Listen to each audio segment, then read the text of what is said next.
అనకాపల్లి జిల్లాలో bulk drug ఫ్యాక్టరీని వ్యతిరేకిస్తున్న మత్స్యకారుల ఆందోళనపై ఏపీ హోంమంత్రి వంగలపూడి అనిత తాజాగా కీలక వ్యాఖ్యలు చేశారు.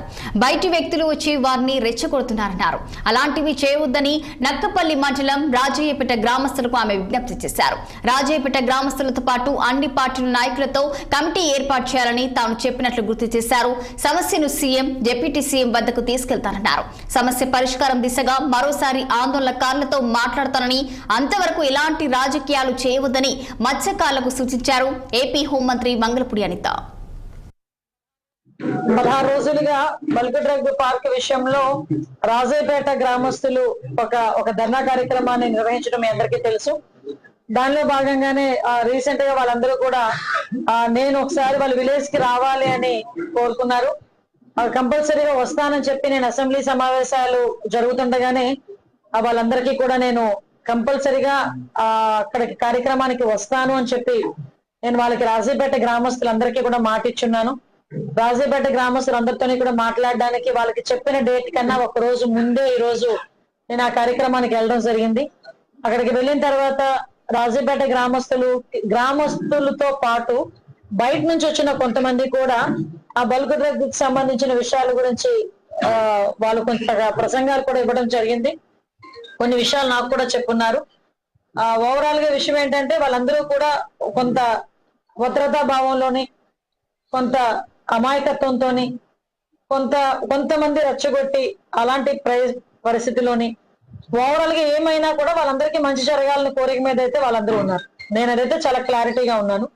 ఆ మత్స్యకార గ్రామం, మత్స్యకారులు అనేసరికి తెలుగుదేశం పార్టీకి కొంచెకొట్టగా ఉండే పాయకరావుపేట నియోజకవర్గంలో ప్రజలు, వాళ్ళకి మనిషితో సంబంధం ఉండదు, గుర్తుతో సంబంధం మాత్రమే.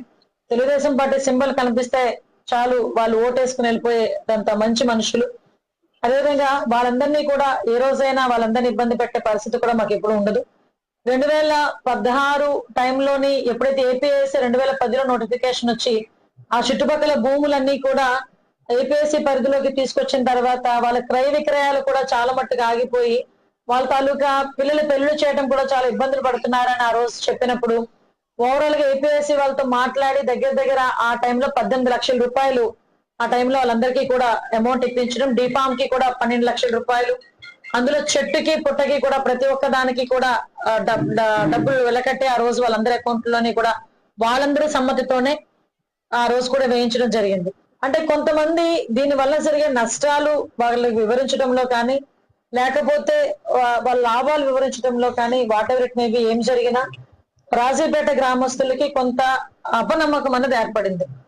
నేను దానికి సంబంధించి ఈ రోజు వాళ్ళతో మాట్లాడేటప్పుడు కూడా చాలా క్లియర్ గా నేను అక్కడున్న వాళ్ళందరికీ కూడా నేను ఒకటే కోరుకున్నా, అమ్మ మీరందరూ కూడా సమస్య చెప్పారు, ఈ సమస్యని పరిష్కరించాలి అనుకుంటే డెఫినెట్ గా మీరందరూ కూడా ఒక కమిటీ కింద అందరూ రాలేరు కాబట్టి కొంతమంది కమిటీ ఆల్ పార్టీస్ నుంచి, నేను ఈ పార్టీలకు సంబంధం లేదు కూడా ఏం అవసరం లేదు, నా నియోజకవర్గంలో నా గ్రామంలో నేను చాలా నా కుటుంబంలో ఉన్నట్టుగా నేను ఫీల్ అవుతాను. కాబట్టి మీరు ఒక కమిటీ ఏర్పాటు చేసుకొని దసరా తర్వాత చెప్తే డెఫినెట్ గా నేను ఆ కమిటీని గౌరవ సీఎం గారి దగ్గరికి, గౌరవ డిప్యూటీ సీఎం గారి దగ్గరికి, లోకేష్ గారి దగ్గరికి తీసుకెళ్లి మీ సమస్యను వైఎస్ఆర్ కాంగ్రెస్ పార్టీ ప్రవేశపెట్టిన